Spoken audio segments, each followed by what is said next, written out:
अपने माइंड में आप रखें कि जिस नंबर का कोई भी डिनोमिनेटर नहीं होता उसका डिनोमिनेटर क्या होता है, वन होता है। सो जब उसका डिनोमिनेटर वन होगा तो वो भी फ्रैक्शनल फॉर्म में होगा, और जो भी फ्रैक्शन होती है उसको हम क्या बोलते हैं, रैशनल नंबर बोलते हैं। अब जो है वो हम नेक्स्ट चीज़ के ऊपर आ जाते हैं। ये डेफिनेशन का ये वाला हिस्सा है, Q does not equal to zero, यानी कि डिनोमिनेटर को ज़ीरो नहीं होना चाहिए। अब डिनोमिनेटर को ज़ीरो क्यों नहीं होना चाहिए, उसकी लॉजिक यहाँ पे इस पॉइंट टू में हम देते हैं। पी बाई क्यू में आप देखें कि पी क्या है, ऊपर वाला नंबर किसी भी फ्रैक्शन में क्या होता है, न्यूमरेटर, और नीचे वाला नंबर किसी भी फ्रैक्शन में क्या होता है, डिनोमिनेटर है। तो फॉर एग्जांपल हम दो इंटीजर्स ले लेते हैं, एक 4 और एक 0। 4/0 बन गया है। अब हमारे पास कंडीशन क्या दी हुई है, डिनोमिनेटर या Q does not equal to zero. उसकी लॉजिक हम ये देखते हैं कि जब आप 4 को 0 से डिवाइड करें, यहाँ डिफरेंट केसेस मैंने रखे हुए हैं, तो 4 को अंदर लिखेंगे और 0 से डिवाइड करेंगे, क्योंकि न्यूमरेटर को डिवाइड करते वक्त अंदर लिखा जाता है और डिनोमिनेटर से डिवाइड किया जाता है। आप टेबल पढ़ें, 0 1 इज़ 0, क्या आ गया 4। फिर अगला नंबर हम पढ़ते हैं, 0 2 इज़ 0, फिर क्या आ गया आपके पास 4। इससे अगला नंबर ट्राई करते हैं, 0 3 इज़ 0, फिर आपके पास क्या आ गया 4। तो आप इसके बाद अगर 0 4 इज़ 0 करें, 0 5 इज़ 0 करें, 0 6 इज़ 0 करें, तो जहाँ तक आप पढ़ते जाएंगे आपके पास यहाँ 0 आएगा, और इसका आप कोई भी आंसर जो है वो फाइंड नहीं कर सकते। ऐसे नंबर्स जिनके डिनोमिनेटर में ज़ीरो आ जाता है उनकी डिवीजन पॉसिबल नहीं होती, और उनको हम कहते हैं कि ये अनडिफाइंड है। उनको क्या बोला जाता है, अनडिफाइंड है। अनडिफाइंड नंबर्स, क्योंकि उनकी डिवीजन, ऐसा कोई भी नंबर जिसके डिनोमिनेटर में ज़ीरो हो उसकी डिवीजन पॉसिबल नहीं होती। और उसकी रीज़न जो है ये रफ वर्क में आपको दिखाई दे रही है कि जब भी आप उसको डिवाइड करने की कोशिश करेंगे तो कभी भी आपके पास आंसर नहीं आ सकता। इसलिए आपको कंडीशन दी हुई है कि डिनोमिनेटर में ज़ीरो के अलावा कोई सा भी इंटीजर हो सकता है। और ज़ीरो क्यों नहीं होना चाहिए, क्योंकि ज़ीरो से डिवीजन किसी भी नंबर की पॉसिबल नहीं है। Because the division of any number by zero is impossible. Q does not equal to zero के पीछे लॉजिक क्या है, because the division of any number by zero is impossible. किसी भी नंबर की ज़ीरो से डिवीजन मुमकिन नहीं होती, वो अनडिफाइंड होता है, उसका कोई मतलब नहीं होता, उसका कोई सोल्यूशन नहीं होता। इसलिए आपके जहन में होना चाहिए कि जब भी कोई फ्रैक्शन या रैशनल नंबर आप लिखें तो इसका ख्याल रखें कि उसके डिनोमिनेटर में ज़ीरो आपको नहीं लिखना। लेकिन उसके साथ एक और चीज़ आप देखें, zero is also a rational number. Zero एक रैशनल नंबर है, क्योंकि आप 0/1 करेंगे तो 1 से आप डिवाइड करें, 1 0 इज़ 0, इसकी डिवीजन पॉसिबल है। So zero is also a rational number. तो अब जो है इसकी कॉलम की तरफ आते हैं कि रैशनल नंबर में कौन कौन सी चीज़ें शामिल होती हैं। एक तो हमने ये स्टडी कर लिया कि जो फ्रैक्शंस हैं वो क्या है, रैशनल नंबर्स हैं। इसके अलावा जो है वो रैशनल नंबर में क्या क्या चीज़ें शामिल हैं, all the natural numbers, all the whole numbers, all the integers, सारे के सारे इंटीजर्स, सारे के सारे होल नंबर्स, सारे के सारे नेचुरल नंबर्स जो हैं ये भी किस में शामिल होते हैं, रैशनल नंबर्स में शामिल होते हैं। उसकी वजह क्या है कि ये दिखाई तो नहीं दे रहे हमें फ्रैक्शनल फॉर्म में, लेकिन अभी मैंने आपको बताया कि हर नंबर के नीचे 1 डिवाइड हो रहा होता है, हर नंबर के नीचे 1 डिवाइड हो रहा होता है। उसको लिखा इसलिए नहीं जाता कि जब भी आप उसको 1 से डिवाइड करेंगे तो आंसर में वापस हमारे पास वही नंबर आ जाते हैं। ये आप जेन में रखें कि ये इस वक्त हमें फ्रैक्शनल फॉर्म में नज़र नहीं आ रहे, बट ये सारे के सारे क्या हैं, फ्रैक्शंस हैं। इसके अलावा natural number, whole number, integers के अलावा जो है वो क्या चीज़ें शामिल होती हैं रैशनल नंबर के अंदर, फ्रैक्शंस। अब फ्रैक्शंस में कौन सी फ्रैक्शंस आती हैं, कॉमन फ्रैक्शंस भी होती हैं और डेसिमल फ्रैक्शंस भी होती हैं। सारी की सारी कॉमन फ्रैक्शंस यानी कि प्रॉपर, इम्प्रॉपर और मिक्स्ड फ्रैक्शंस वो भी किस में शामिल हैं, रैशनल नंबर में। और डेसिमल फ्रैक्शंस में क्या आ जाती हैं, डेसिमल फ्रैक्शंस क्या होती हैं, ऐसी फ्रैक्शंस जिनमें पॉइंट, डेसिमल पॉइंट हमें नज़र आता है, दिखाई देता है, या जिनमें डेसिमल पॉइंट होता है उनको क्या बोला जाता है, डेसिमल फ्रैक्शन बोला जाता है। अब जो है आप देखें डेसिमल फ्रैक्शंस में भी, डेसिमल फ्रैक्शंस की 3 टाइप्स होती हैं, लेकिन उसमें से 2 टाइप्स जो हैं वो किस में शामिल हैं, रैशनल नंबर में। 2 टाइप्स कौन सी हैं, एक terminating decimal fractions and non terminating repeating decimal fractions. अब टर्मिनेटिंग डेसिमल फ्रैक्शंस ऐसी फ्रैक्शंस को बोला जाता है जिनका डिवीजन प्रोसेस जो है वो कंप्लीट हो जाता है, ख़त्म हो जाता है। और नॉन टर्मिनेटिंग डेसिमल फ्रैक्शंस ऐसी होती हैं जिनका एंडलेस डिवीजन प्रोसेस होता है, जिनका डिवीजन प्रोसेस जो है वो कभी भी मुकम्मल नहीं होता।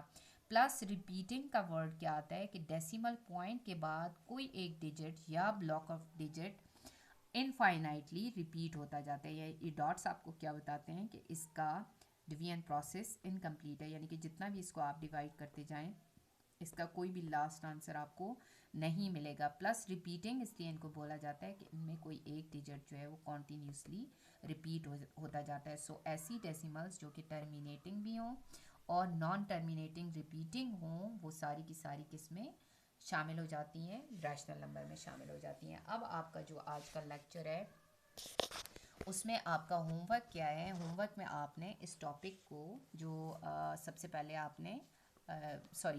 आपने क्या करना है, इस यूनिट का टाइटल पेज बनाना है। सबसे पहले आपने इस यूनिट का टाइटल पेज बनाना है। फिर उसके बाद आपने जो है इस टॉपिक को, जो रैशनल नंबर का टॉपिक है, इस तरह से टॉपिक की हेडिंग देके इसकी डेफिनेशन और इसके बारे में जो बाकी इंफॉर्मेशंस हैं उनको राइट करना है। ये नोट्स आपको अवेलेबल होंगे, उससे आप जो है वो हेल्प ले सकते हैं।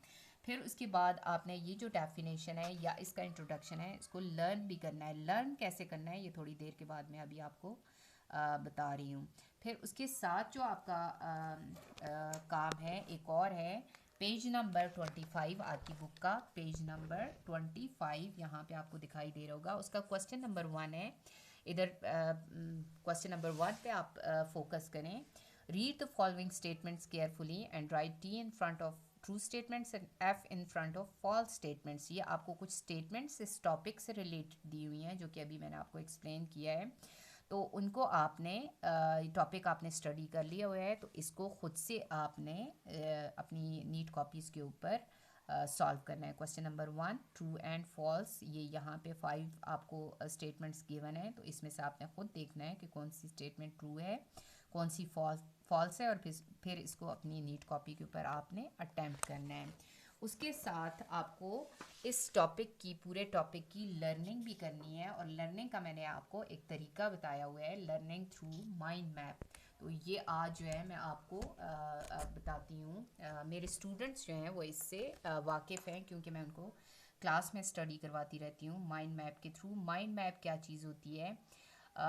माइंड मैप एक ऐसा तरीका है किसी भी कंटेंट को याद करने का जो आप इजीली जो है वो अपने माइंड में इजीली किसी भी चीज़ का कॉन्सेप्ट जो है वो अपने माइंड में बिठा सकते हैं for the long time period, यानी कि ज़्यादा अरसे तक आपकी मेमोरी में वो चीज़ जो है वो सेव रहती है इस माइंड मैप को फॉलो करते हुए। अब माइंड मैप के थ्रू हम दोनों चीज़ों को स्टडी करते हैं। एक ये चीज़ जो हमने पढ़ी थी कि रैशनल नंबर्स में कौन कौन से नंबर्स जो हैं वो शामिल होते हैं।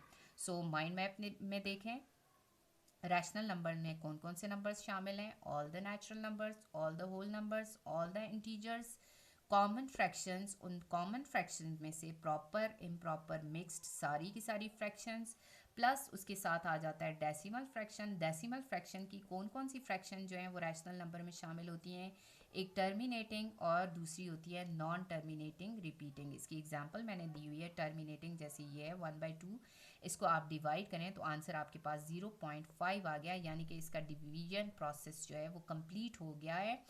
तो ऐसी डेसिमल्स जिनमें डिवीजन प्रोसेस जो है वो कंप्लीट हो जाता है उनको क्या बोला जाता है? Terminating decimals. तो ये भी क्या होती है, हमारे पास रैशनल नंबर्स होती हैं। प्लस उसके साथ नॉन टर्मिनेटिंग रिपीटिंग, यानी कि ऐसी डेसिमल फ्रैक्शंस जिनमें डिवीजन प्रोसेस जो है वो एंडलेस होता है, उसका कोई भी लास्ट नंबर जो है वो हम फाइंड नहीं कर सकते, तो उनको भी हम किस में शामिल करते हैं? रैशनल नंबर्स में शामिल करते हैं। इसकी एग्जांपल जैसे ये है 1/1 को अगर आप 3 से डिवाइड करें तो उसका आंसर क्या आता है? 0.333, और आगे ये डॉट्स शो कर रहे हैं कि इसको जितना भी आप डिवाइड करेंगे तो आपके पास कोई भी लास्ट आंसर नहीं आएगा।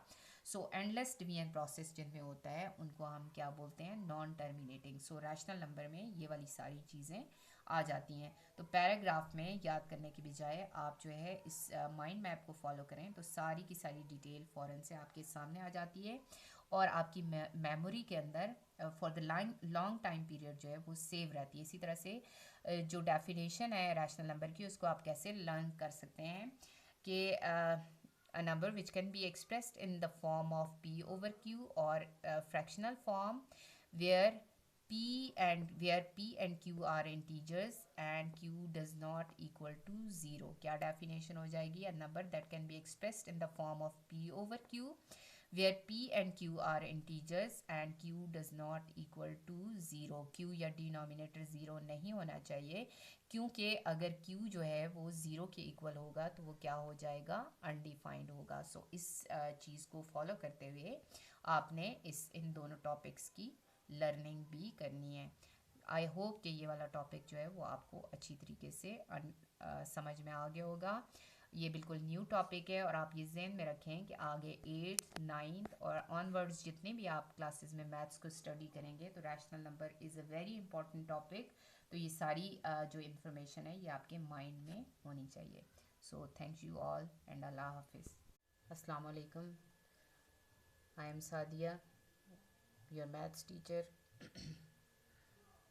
आज जो स्टडी कर रहे हैं हम वो यूनिट 2 है, रैशनल नंबर्स, उसका लेक्चर नंबर 3 है। टॉपिक हमारा आज का है addition and subtraction of two rational numbers. Addition and subtraction of two rational numbers जो है ये नया टॉपिक आपके लिए नहीं है। इससे पहले भी आप प्रीवियस क्लासेस के अंदर एडिशन सब्ट्रैक्शन सीख चुके हैं फ्रैक्शंस की। तो फ्रैक्शंस जो है वो अब आपको पता चल गया है कि फ्रैक्शन के लिए एक और नाम भी इस्तेमाल किया जाता है, रैशनल नंबर। सो मेथड हमारा वही है। इससे पहले कि हम एक्सरसाइज 2.2 के ऊपर जाएं और क्वेश्चंस को डिस्कस करें, उससे पहले कुछ की पॉइंट्स हैं जो मैं आपको बताना चाहूँगी ताकि आप इजीली इन क्वेश्चंस को सॉल्व कर सकें। सबसे पहला जो है इसमें केस यहाँ पे देखें वो क्या होता है।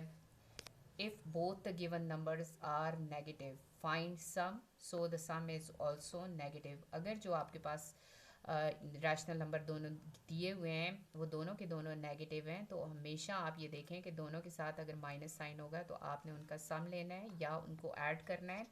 तो यहाँ पे देखें ये दोनों नंबर आपके सामने जो दिए हुए हैं 3 और 7 दोनों के साथ माइनस है, तो इनका हम क्या लेंगे? सम लेंगे या इनको ऐड करेंगे। 7 में 3 ऐड करें 10 आ जाता है। तो आपने ये चीज़ ध्यान में रखनी है कि जो सम होगा उसके साथ भी वही साइन वही सिंबल आप लगाएंगे जो कि दोनों नंबर्स के साथ है। सो यहाँ पे भी हमने क्या लगा दिया? माइनस। इसके बाद सेकंड पॉइंट डिस्कस करते हैं। When both the given numbers are positive, जब दोनों दिए हुए नंबर आपके पास जो हैं वो पॉजिटिव होंगे या उन दोनों के साथ प्लस का साइन हो, find sum so the sum is also positive. तो उसका आपने क्या करना है? उन दोनों को भी ऐड करना है, उनका भी सम लेना है और जो सम होगा या आफ्टर एडिशन जो आंसर होगा उसके साथ भी आपने वही साइन लगाना है जो कि दोनों नंबर के साथ मौजूद है। सो यहाँ पे देखें कि 7 और 3 दोनों के साथ पॉजिटिव साइन है, तो इनको हमने ऐड करना है। 7 + 3 10 और 10 के साथ भी हमने प्लस का साइन ही लगाना है जो कि इन दोनों नंबर्स के साथ मौजूद है। तो इससे हमारे जहन में क्या बात आती है? अगर दोनों नंबर्स नेगेटिव हैं या दोनों नंबर पॉजिटिव हैं तो दोनों केसेस में आपने उनको ऐड करना है और ऐड करने के बाद जो आंसर आएगा उसके साथ आपने वही साइन लगाना है, वही सिंबल लगाना है जो कि नंबर्स के साथ है। यहाँ दोनों नंबर पॉजिटिव हैं तो उनका सम भी पॉजिटिव है, यहाँ पे दोनों नंबर नेगेटिव हैं तो इनका सम भी नेगेटिव है। उसके बाद थर्ड केस के ऊपर आते हैं। if both the number if one number is positive and the other one is negative, अगर एक दिया हुआ नंबर आपके पास पॉजिटिव हो और दूसरा नेगेटिव हो, find difference this will have sign of greater number. इन दोनों केसेस में आपने जो है वो इन दोनों नंबर्स का डिफरेंस लेना है। डिफरेंस क्या चीज़ होती है? उनको सब्ट्रैक्ट करना है और उसमें आपने आंसर के साथ हमेशा वो साइन लगाना है जो कि ग्रेटर नंबर के साथ है या बड़े नंबर के साथ है। यहाँ पे ये एग्जांपल दी हुई है दोनों केसेस की।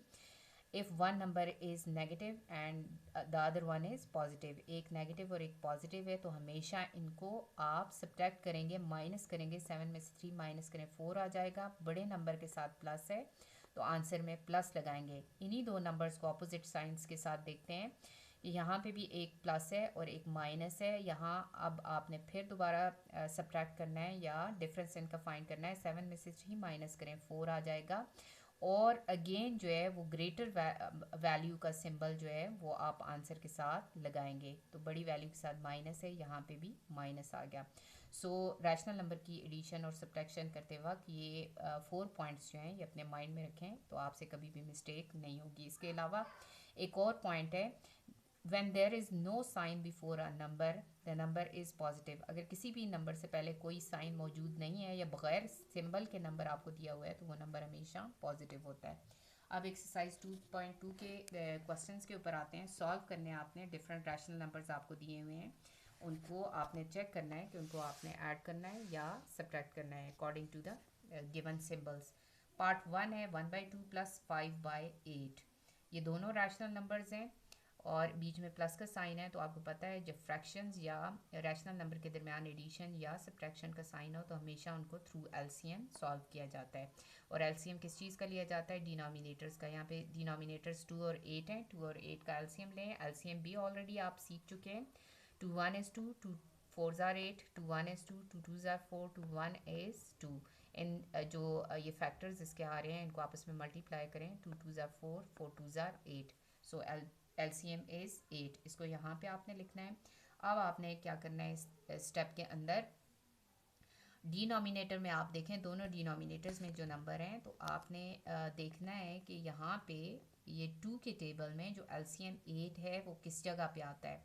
सो 2 4s are 8, 2 4s are 8, ये 4 यहाँ पे राइट करें और इसको ऊपर न्यूमरेटर से मल्टीप्लाई कर दें, ये वाला एडिशन का साइन बीच में आ जाएगा। फिर उसके बाद आपने देखना है कि यहाँ पे डिनोमिनेटर 8 है और एलसीएम भी 8 है, तो आपने यहाँ पे देखना है कि 8 के टेबल में 8 किधर आता है, 8 1 is 8, यहाँ पे 1 राइट करें और ऊपर न्यूमरेटर 5 के साथ उसको मल्टीप्लाई कर दें। सो अब आपने क्या करना है, 4 1 is 4 प्लस 1 5 is 5, इन दोनों को आप ऐड करें, 5 प्लस 4 9 आ जाएगा, 9/8। एक चीज़ माइंड में रखें कि आप हमेशा आंसर जो है वो लास्ट सिंप्लीफाइड फॉर्म तक लेकर आएंगे। तो लास्ट सिंप्लीफाइड फॉर्म अब इसकी कैसे आएगी, ये एक इम्प्रॉपर फ्रैक्शन है, तो इम्प्रॉपर फ्रैक्शन को सिंप्लीफाई करने का तरीका क्या है कि इसको आप डिवाइड करें। आप न्यूमरेटर को अंदर लिखें और डिनोमिनेटर को बाहर लिखें, डिवाइड करें, टेबल पढ़ें, 8 1 is 8, 9 में से 8 माइनस करें, 1 आ जाएगा। इससे फर्दर डिवीजन पॉसिबल नहीं है क्योंकि 1 छोटा और 8 बड़ा है। अब यहाँ पे ये रिमाइंडर है, रिमाइंडर वो चीज़ होती है जो डिवीजन करते वक्त आपके पास बाकी रह जाता है और उसकी फर्दर डिवीजन पॉसिबल नहीं होती। This is reminder, the answer is quotient and this is divisor. अब आप इनको लिखने की तरतीब जो है ये मैंने यहाँ पे लिखी हुई है कि जो आप सबसे पहले जो है वो किसको लिखेंगे, क्वोशंट को इधर साइड में, फिर उसके बाद ये एरोज़ आपको शो कर रहे हैं, उसके बाद आपने रिमाइंडर को ऊपर लिखना है और फिर उस आपने डिवाइज़र को नीचे। तो हमारे पास जो है वो क्वोशंट क्या है, 1 यहाँ लिख लिया, रिमाइंडर आर 1 है यहाँ पे लिख लिया और डिवाइज़र 8 है उसको यहाँ पे लिख लिया। सो हमारा आंसर क्या बन गया, 1 होल नंबर 1/8। उसके बाद पार्ट 2 के ऊपर जाएं, 3 होल नंबर 1/4 प्लस 2। इसमें आपने देखें थोड़ी सी, मैं इस पार्ट को आपने ख़ुद से सॉल्व करना है, थोड़ी सी मैं हिंट्स या टिप्स आपको दे देती हूँ किस तरीके से आपने सॉल्व करना है। पहले आपने मिक्स्ड से इम्प्रॉपर फ्रैक्शन में चेंज करना है, तो वो तरीका मैं पिछले लेक्चर में आपको बता चुकी हूँ। इन दोनों नंबर्स को मल्टीप्लाई करें, जो उनका प्रोडक्ट आता है उसमें ऊपर वाला नंबर प्लस कर दें, ऐड कर दें। 4 3s are 12 प्लस 1 13/4 प्लस यहाँ पे अकेला आपको 2 नज़र आ रहा है, ये भी हम पिछले लेक्चर में डिस्कस कर चुके हैं कि जिस नंबर का डिनोमिनेटर कोई भी नहीं होता तो उसका डिनोमिनेटर हमेशा 1 होता है। सो आपने यहाँ पे 1 लगा के फिर उसके बाद इसी पैटर्न के ऊपर इस पार्ट 3 के ऊपर आते हैं। पार्ट 3 में क्या है, 3/7 प्लस इंटू -5/2। अब यहाँ पे इसका सोल्यूशन सबसे पहले आप राइट करें। आफ्टर राइटिंग सोल्यूशन आप हमेशा क्वेश्चन को रिपीट किया करें, री राइट किया करें। उसके बाद अब आपने क्या करना है, 3/7 प्लस इंटू -5/2 का मतलब क्या है कि ये वाला पॉजिटिव साइन अंदर इस माइनस साइन के साथ मल्टीप्लाई होगा। सो 3/7 plus minus minus, plus and minus जब मल्टीप्लाई होते हैं तो क्या आ जाता है, माइनस, और ये वाला 5/2 यहाँ पे आ गया। अब यहाँ पे अगेन सब्ट्रैक्शन और एडिशन ऑफ फ्रैक्शंस या रैशनल नंबर्स जो है हमेशा उसमें आप थ्रू एलसीएम जो है उसको सॉल्व करते हैं। तो इन डिनोमिनेटर्स का 7 और 2 का एलसीएम लेंगे, यहाँ पे आ जाएं, ये रफ वर्क में रफ वर्क कॉलम बना हुआ है उसमें आपको दिखाई दे रहा होगा। 7 और 2 का आप एलसीएम लें तो क्या इसके फैक्टर्स आ जाते हैं 2 और 7, इनको आपस में मल्टीप्लाई करें 14 आ जाता है। सो एलसीएम हेयर इज़ 14, इसको यहाँ पे आप राइट करें। उसके बाद अगेन आपने देखना है कि ये जो डिनोमिनेटर्स हैं इनके टेबल में ये एलसीएम किधर आता है। तो फर्स्ट डिनोमिनेटर 7 है, इसके टेबल में आप देखें कि 14 किधर आता है, 7 2s are 14, ये 2 यहाँ पे राइट करेंगे और इसको ऊपर न्यूमरेटर के साथ मल्टीप्लाई कर देना है, ये वाला माइनस साइन दरमियान में लिखेंगे। फिर उसके बाद अब सेकंड डिनोमिनेटर हमारे पास 2 है और एलसीएम 14 है। 2 की टेबल में आप देखें कि 14 किस जगह पे आता है, 2 7s are 14, ये 7 यहाँ पे लिखेंगे, इसको ऊपर आपने न्यूमरेटर 5 के साथ मल्टीप्लाई कर देना है। 2 3s are 6 minus 7 5s are 35, ये आपके पास इनके प्रोडक्ट्स आ गए हैं। इसके बाद आपने देखना है इनमें से इन 4 केसेस में से कौन सा केस सूटेबल है। If one number is positive and the other one is negative, ये वाला केस आएगा जब एक पॉजिटिव और एक नेगेटिव हो तो आप उनको हमेशा सब्ट्रैक्ट करते हैं, उनका डिफरेंस लेते हैं, उनको माइनस करते हैं। 35 में से 6 माइनस करें 29 आ जाएगा, लेकिन सिंबल आपने ग्रेटर वैल्यू के साथ का लगाना है और इन दोनों में से बड़ी वैल्यू 35 है, उसके साथ माइनस है, सो आंसर के साथ भी हमने क्या लगाना है, माइनस। यहाँ पे फिर मैं रिपीट कर रही हूँ कि इस 6 के साथ कोई सिंबल नहीं, इट मीन्स कि ये पॉजिटिव है या इसके साथ यहाँ पे प्लस का साइन है। आंसर हमारे पास क्या आ गया है, -29/14। अगेन इसको लास्ट सिंप्लीफाइड फॉर्म तक लेके जाना है और किस तरीके से लेके जाएंगे, फिर आपने इनको डिवाइड करना है। 29/14 है, 29 को अंदर लिखें, 14 से डिवाइड करें, टेबल पढ़ें 14 का, 14 2s are 28, 29 में से 28 माइनस करें और 1 रिमाइंडर आ जाएगा, यानी कि इसके बाद हम डिवाइड नहीं कर सकते क्योंकि 1 छोटा और 14 बड़ा है। अब आपने इसी चीज़ को देखते हुए यहाँ पे इसको लिखना है। सबसे पहले आप क्वेश्चन को साइड में राइट करेंगे, फिर उसके बाद आप नीचे आए, रिमाइंडर को इधर ऊपर, और उसके बाद फिर यहाँ से ये आएगा और डिवाइज़र जो है सबसे नीचे। सो इसका आंसर क्या बन जाएगा, -2 होल नंबर 1/14। होपफुली आपको ये सारा समझ में आ गया होगा। अब आपका होमवर्क क्या है, एक्सरसाइज 2.2 पेज नंबर 28 के ऊपर उसके आपने पार्ट्स इसी क्वेश्चन के पार्ट 1 2 3 4 7 8 और 9 नीट कॉपीज़ के ऊपर करने हैं और इन्हीं की आपने प्रैक्टिस करनी है रफ़ कॉपीज़ के ऊपर। और आपने हेल्प लेनी है ये जो दो पार्ट 1 और पार्ट 3 जो मैंने यहाँ पे परफॉर्म करवाए हैं उनसे। ये बुक पे अपनी ज़रा देख लें। 2.2 एक्सरसाइज, इसका पार्ट 1 मैंने परफॉर्म करवा दिया है, 2 पार्ट की भी गाइडलाइन दे दी है, पार्ट 3 भी यहाँ पे हो गया है। इसको आपने करना है पार्ट 4 7 8 और 9 जो है ये आपने खुद से नीट कॉपीज़ के ऊपर भी करने हैं और इनकी प्रैक्टिस भी करनी है। और ये 2 पार्ट्स जो हैं ये डिफरेंट मेथड के हैं जो इंशाल्लाह हम नेक्स्ट लेक्चर के अंदर डिस्कस करेंगे। So that's all for today. अल्लाह हाफिज़ एंड अल्लाह निगहबान। सारे नंबर्स की तो इसमें आप देखें कि जितने भी नंबर्स राइट साइड पे होते हैं वो सारे किसी भी नंबर की राइट साइड पे जितने भी नंबर हैं वो उससे ग्रेटर होंगे, और किसी भी नंबर की किसी भी नंबर के लेफ़्ट साइड पे जितने भी नंबर होते हैं वो सारे उससे स्मॉलर होते हैं। इसका मतलब क्या है कि 11 + 11/2 से ये सारे के सारे नंबर्स जो हैं ये छोटे हैं, और -11/2 से ये सारे के सारे नंबर्स जो हैं ये क्या हैं, बड़े हैं। इससे क्लियर होना चाहिए कि किसी भी नंबर के लेफ़्ट साइड पे जितने भी नंबर हैं वो सारे उससे छोटे होते हैं, और किसी भी नंबर की राइट साइड पे जितने नंबर होते हैं वो सारे उससे बड़े होते हैं। सो अब जो है एक और चीज़ जो हमारी इस टॉपिक के अंदर है वो आपका होमवर्क है, और होमवर्क आपने क्या करना है। अच्छा, एक और चीज़ पॉइंट जो है वो आपको मैं बताना चाहूँगी। जैसे मैंने यहाँ पे ये ब्लैक सर्कल्स लगाए थे, तो ये जो सर्कल के सामने नंबर होता है उनके लिए एक स्पेसिफिक नाम यूज़ किया जाता है, और वो क्या होता है, कोऑर्डिनेट। वो क्या होता है, कोऑर्डिनेट का वर्ड इस्तेमाल होता है। कोऑर्डिनेट्स क्या होते हैं, जब भी हम नंबर लाइन के ऊपर पॉइंट्स को शो कर रहे होते हैं तो उनके सामने जो हम सर्कल लगा रहे होते हैं, सर्कल के सामने जो भी पॉइंट होता है that is called the coordinate of that point. That is called the coordinate of that point. इस पॉइंट का कोऑर्डिनेट जो है वो क्या है, 1, और इस पॉइंट का कोऑर्डिनेट क्या है, 2। सो किसी भी पॉइंट के सामने जो नंबर लिखा जाता है उसको उस पॉइंट का कोऑर्डिनेट बोला जाता है। तो ये सारी टर्म्स हैं जो कि यूज़ होती हैं नंबर लाइन को की रिप्रेजेंटेशन के दौरान। सो इनसे आपका फेमिलियर होना जो है वो बहुत ज़रूरी है। अब हम अपने होमवर्क की तरफ आते हैं।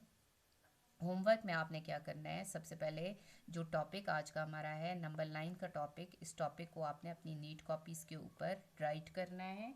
किस तरीके से राइट करेंगे ये मैं आपको बता रही हूँ, और इसके नोट्स भी जो है वो आपको मिल जाएंगे। इस तरीके से आप अपनी कॉपी को मेंटेन करेंगे। सबसे पहले आपने टॉपिक की हेडिंग देनी है और इस टॉपिक को आपने राइट करना है, प्लस आपने क्या करना है, उसकी लर्निंग भी करनी है।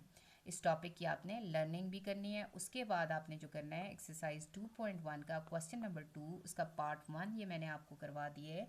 इसका पार्ट 2 जो है ये आपने खुद से से हेल्प लेते हुए खुद से अपनी नीट कॉपीज़ के ऊपर इसको अटैम्प्ट करना है। So this all is our today's topic.